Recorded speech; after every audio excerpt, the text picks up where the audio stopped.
आदाब, नमस्ते, सत श्री अकाल दोस्तों। मैं तबरेज़ मंसूरी आपका बहुत बहुत स्वागत करता हूं हमारे इस यूट्यूब चैनल में जिसका नाम है बिंदास बोलो। हमेशा की तरह मैं कोई ना कोई कहानी के साथ में, कोई ना कोई अद्भुत कहानी के साथ में आपके सामने पेश हुआ करता हूं। तो इस बार भी मैं एक नई और अद्भुत कहानी के साथ में आपके सामने पेश हुआ हूं। ये कहानी है रईस शेख की, जो यूपी में गोंडा ज़िला में अपने परिवार के साथ रहता था। रईस शेख की जैसे ही उसकी उम्र हुई शादी की, उसकी शादी कराई गई। उसके घर वालों ने एक अरेंज मैरिज करवाई।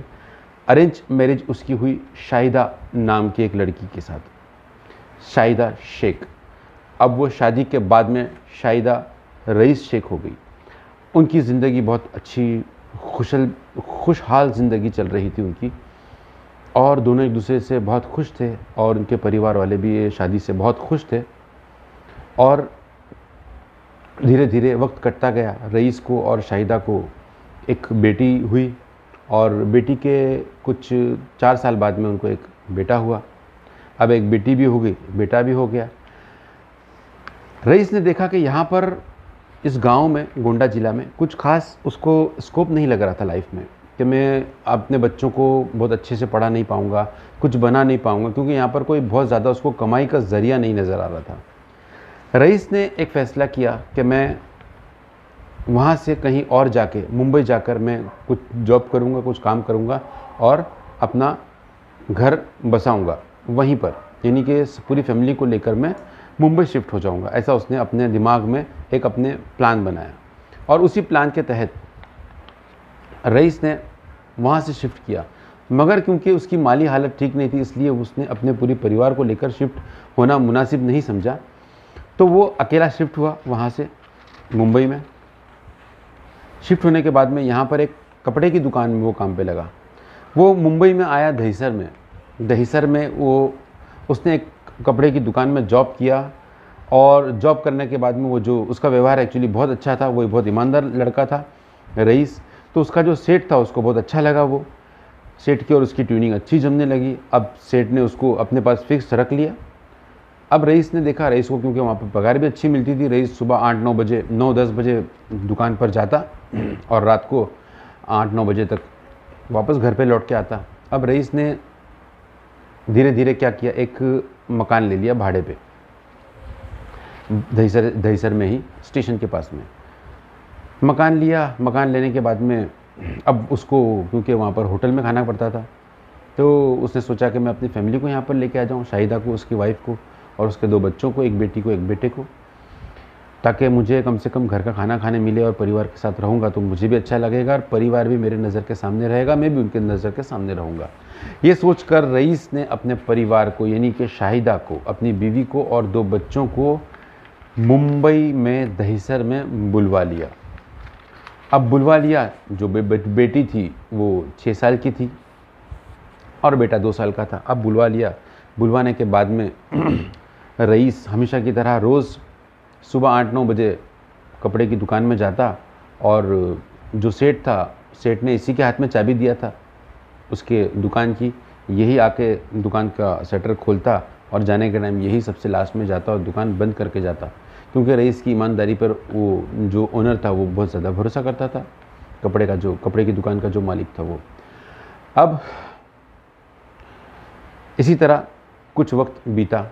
अब वो शाहिदा यहाँ पर नई आई दहिसर में, और क्योंकि वहाँ पर उसको कोई चीज़ मालूम नहीं थी दहिसर में, उसके घर के आसपास, जैसे कि कोई भी छोटी बड़ी चीज़ लेने के लिए शाहिदा दुकान पे जाती, तो दुकान उसको मालूम नहीं थी कहाँ है, क्या है, स्टार्ट में।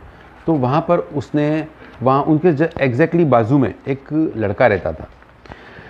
वो लड़के का नाम अमित था,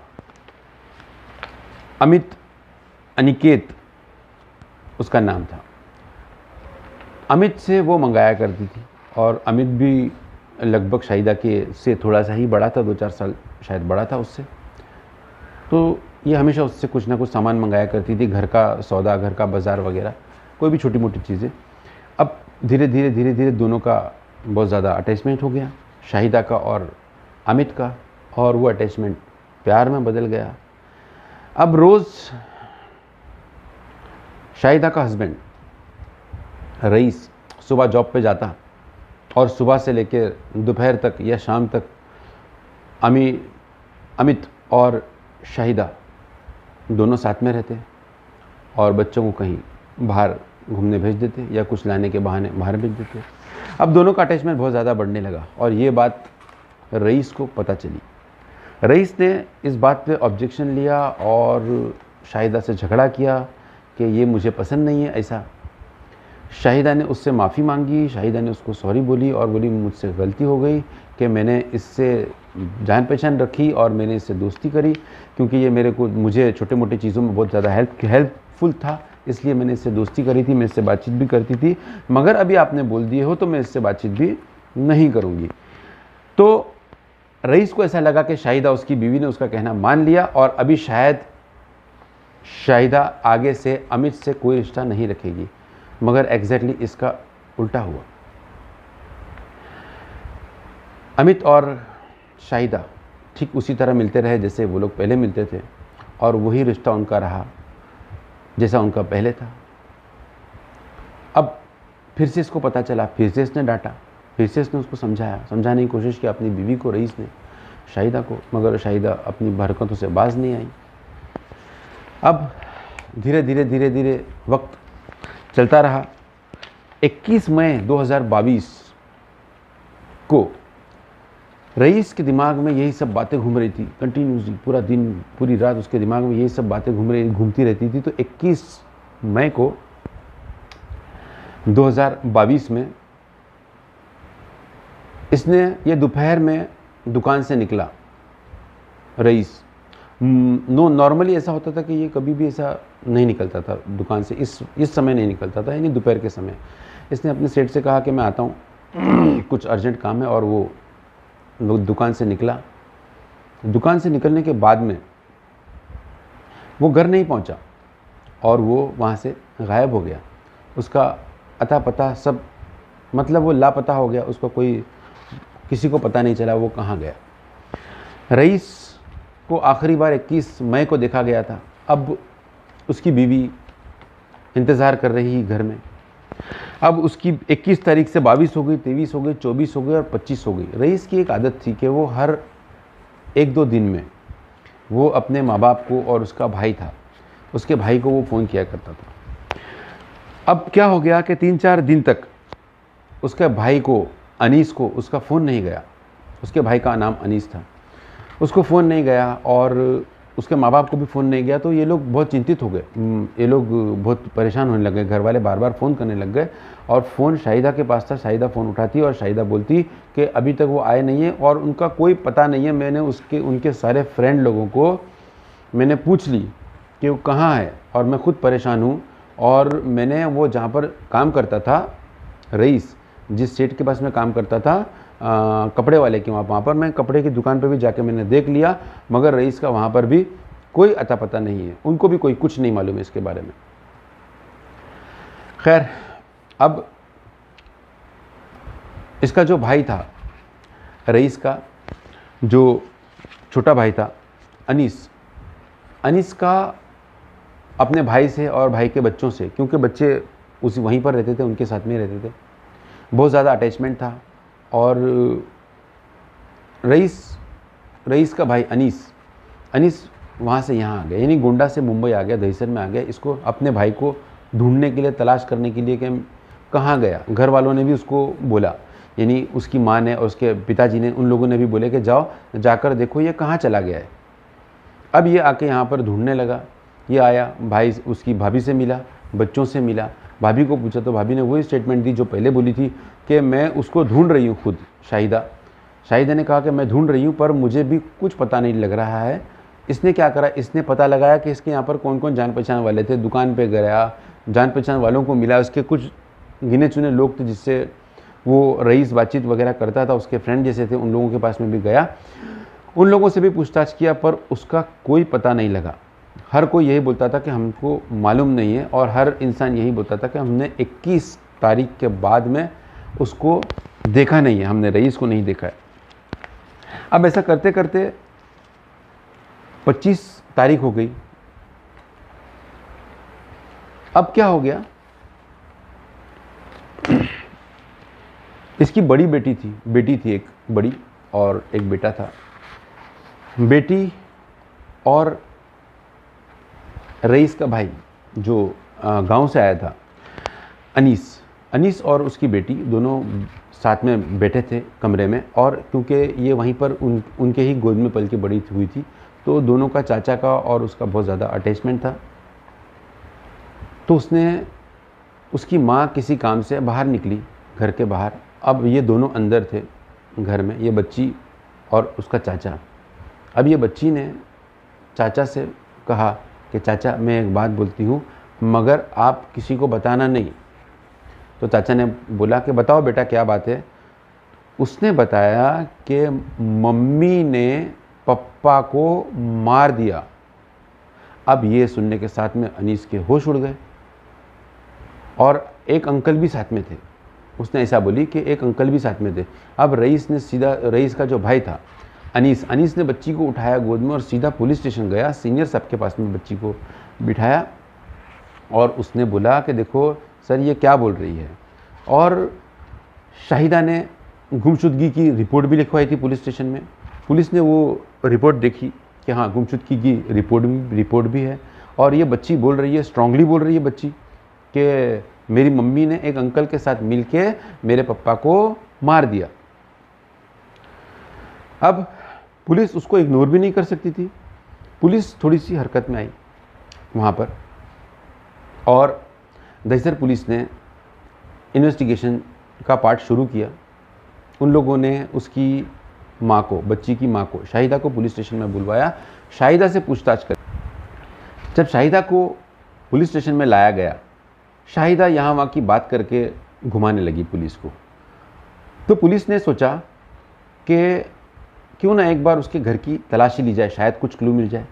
ये सोचकर वो जो केस के आईओ थे, इन्वेस्टिगेशन ऑफिसर, वो खुद साथ में गए वहाँ पर, और पूरे घर को उन्होंने पूरे घर की तलाशी लेने लगे कि शायद कुछ मिल जाए ऐसा जिससे हमको इन्वेस्टिगेशन में आसानी हो। पर उनको कुछ मिला नहीं। जाने के टाइम पे उनकी एक नज़र पड़ी, एक घर में एक लादी थी, यानी जहाँ पर किचन के हिस्से में एक लादी लगी हुई थी, जो लादी टेढ़ी लगी थी, और वो इस तरह लगी थी कि कोई भी कारीगर, यानी दुनिया का कोई भी कारीगर कितनी भी जल्दी में रहेगा, कितनी भी घाई में रहेगा, मगर वो इस तरह से लादी कभी भी नहीं लगाएगा, क्योंकि लादी टेढ़ी लगी थी। कोई टेढ़ी लादी कभी नहीं लगाता है। वो जो ऑफिसर थे, investigation officer Dahisar police station के आईओ, उनका ध्यान गया उस पर, और उन्होंने वो चीज़ को नोटिस किया कि ये लादी बराबर नहीं लगी है। और उन्होंने पूछा शाहिदा को साथ में लाया गया था, शाहिदा को पूछा उसने कि ये लादी क्यों ऐसी लगी है। शाहिदा ने बोली मुझे नहीं पता, वो कारीगर लोगों ने घाई में लगा दिए होंगे शायद। इनको शक गया, ये जो ऑफिसर थे आईओ, इनको शक गया। इन्होंने वहाँ पर खुदवाया, कहाँ पर, जहाँ पर लादी टेढ़ी लगी थी वहाँ पर खुदवाया। खुदवाने के बाद में ये जो खुदवाने का प्रोसीजर जो था, ये खुदवाने का प्रोसीजर चला तकरीबन 11 घंटे। जून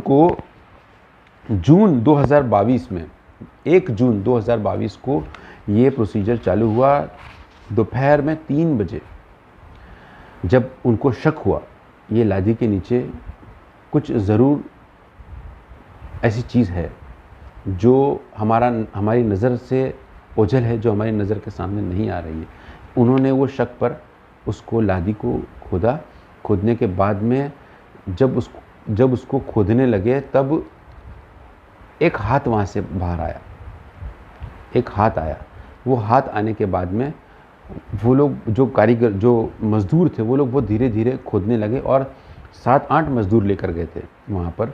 जब उनको शक गया तो उन्होंने 7-8 मज़दूर वहाँ पर लेकर आए और अच्छे से उसको खुदवाया। जब हाथ मिला तो और ज़्यादा मज़दूर लोग ध्यान से खोदने लगे। खोदने में पूरा एक हिस्सा बाहर आया जिस्म का, यानी 4 पीस उसके अंदर दफनाए गए थे। 4 पीस में से एक पीस बाहर आया, फिर दूसरा आया, फिर तीसरा आया, फिर चौथा आया। ऐसा करते करते रईस की डेड बॉडी सामने आई। फिर उसकी जो वाइफ थी उसने पूरी चीज़ें कबूल की कि क्यों हुआ था, क्या हुआ था।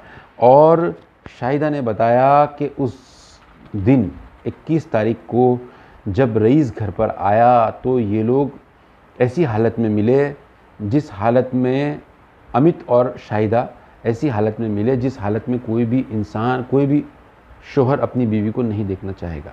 ऐसी हालत में मिले। रईस ने उसका ऑब्जेक्शन लिया, रईस चिल्लाने लगा और लड़ने लगा। शाहिदा ने और अमित ने उसको मारना चालू किया। उसको मारा, मार कर उसके 4 पीस बनाए। मगर इत्तेफाक से ऐसा हो गया कि वो बच्ची वहाँ पर आ गई। बच्ची वहाँ पर आ गई और तो बच्ची को शाहिदा ने पकड़ी और उसको बोली कि अगर उनके पास सिर्फ यही ऑप्शन था, या तो वो लोग बच्ची को भी मार देते या तो फिर बच्ची को इस तरह से डराते कि वो पूरी ज़िंदगी डर में निकाले। अब शाहिदा ने उस बच्ची को बहुत ज़्यादा डराया और कहा कि अगर तूने किसी को भी ये बात बोली तो मैं तेरे को ड्रम के अंदर तेरा मुंडी डुबा के मार डालूंगी। और वो ड्रम के पास भी लेकर गई शाहिदा ने उसको डराने के लिए, और उसकी मुंडी को भी वो ड्रम के पानी के पास तक लेके गई और बोली कि अगर तूने कभी भी ये बात जो अभी तूने देखी ये किसी को भी बोलेगी तो मैं तेरे को ड्रम में तेरी मुंडी डुबाकर तुझे मार डालूंगी। इसलिए वो बच्ची चुप थी, खामोश थी। और जब ये हादसा हुआ, ये हादसे के बाद से बच्ची अक्सर खामोश ही रहती थी। मगर उसने हिम्मत करके अपने चाचा को बताया था। फिर उसके बाद में उसका जो लड़का था, वो जो बॉयफ्रेंड था उसका, अमित को पुलिस ने हिरासत में ली और शाहिदा को भी पुलिस ने अरेस्ट किया। इसमें बहुत ज़्यादा अफसोस की बात यह है कि अगर शाहिदा को अमित से प्यार हो गया था तो मुझे नहीं लगता है कि ये इतना ज़्यादा इसको ये सब करने की ज़रूरत थी। जैसे अपने रईस को जान से मार दिया, उसके पीस बना, उसके टुकड़े बनाकर उसको गाड़ देना, ये सारी चीज़ें करने की मुझे ऐसा लगता है कि उसकी कोई भी ज़रूरत नहीं थी। बल्कि उसको, शाहिदा को करना ये चाहिए था कि उसको रईस को साफ साफ बोलना चाहिए था कि मुझे अमित से प्यार हो गया है, मैं अभी आने वाली ज़िंदगी अमित के साथ में बिताना चाहती हूँ। तो शायद ऐसा होता कि रईस खुद उसकी शादी करवा देता, या तो घर वाले बैठते कुछ फैसला करते। पर ये तो नहीं होता, एटलीस्ट ये नहीं होता। और एक और चीज़, औरत जो होती है, मर्द की जो एक वाइफ होती है जिसको शरीक हयात कहा जाता है, जिसको ज़िंदगी का जीवन साथी कहा जाता है, वो जब ऐसी चीज़ करती है तो बड़ा अफसोस होता है। और उसने ये करने के बाद, यानी कि अपने हस्बैंड को, अपने शोहर को मार देने के बाद, उसके पीस बनाने के बाद उसको किचन में दफनाया और 11 दिन तक वहाँ पर खड़े रहकर वो खाना बनाती थी। यानी कि उसका हस्बैंड नीचे टुकड़े होके पड़ा हुआ है और उसने उसको गाड़ी है और वो वहीं पर खड़े रहकर खुद के लिए और बच्चों के लिए, अपने बच्चों के लिए खाना बना रही है। बहुत अफसोस की बात है, बहुत अफसोस की बात है। तो खैर दोस्तों, ये स्टोरी यहीं पर ख़त्म होती है। और मेरा ये स्टोरी सुनाने से ये मकसद था कि अगर हमको ज़रा सा भी किसी भी बात में शक होता है तो अलर्ट रहिए, अलर्ट हो जाइए और पुलिस का सहारा लीजिए। पुलिस है हमारी सेवा के लिए। अगर किसी भी मामले में, यही मामले में नहीं, किसी भी मामले में आपको अगर ज़रा सा भी आपको ऐसा लगता है कि आपकी जान को खतरा है तो आप पुलिस में जाइए और पुलिस का सहारा लीजिए। मुंबई पुलिस ही नहीं, पूरे इंडिया की पुलिस बहुत अच्छी है दोस्तों, यकीन मानिए। और पुलिस आपको सपोर्ट ज़रूर करेगी और करती है पुलिस। और ये जो ऑफिसर है जिन्होंने लादी को देखकर अंदाज़ा लगाया कि लादी उल्टी लगी है, ये इसको बोलते हैं प्रेजेंस ऑफ माइंड। उनका माइंड लगन के साथ में काम करना, जिसको हम बोल सकते हैं, वो ऑफिसर ने ये मैटर में लगन के साथ में इन्वेस्टिगेशन किया, उसका वहाँ पर ध्यान गया और उन्होंने वो चीज़ पे गौर किया और इतना बड़ा मैटर ओपन हो गया। और मैं उस ऑफिसर को सल्यूट करता हूँ। मैं उन्हें जानता तो नहीं हूँ, मगर वो जो भी है ऑफिसर, आई सल्यूट हिम, मैं उनको सल्यूट करता हूँ। बहुत अच्छे से उन्होंने ये मामले को इन्वेस्टिगेशन किया। वहाँ के आईओ को, वहाँ के डीसीपी साहब को, वहाँ के सीनियर पीआई को, सबको मैं सल्यूट करता हूँ। और इसी के साथ में अपनी कहानी यहीं पर समाप्त करता हूँ। फिर मिलेंगे एक नई और अद्भुत कहानी के साथ।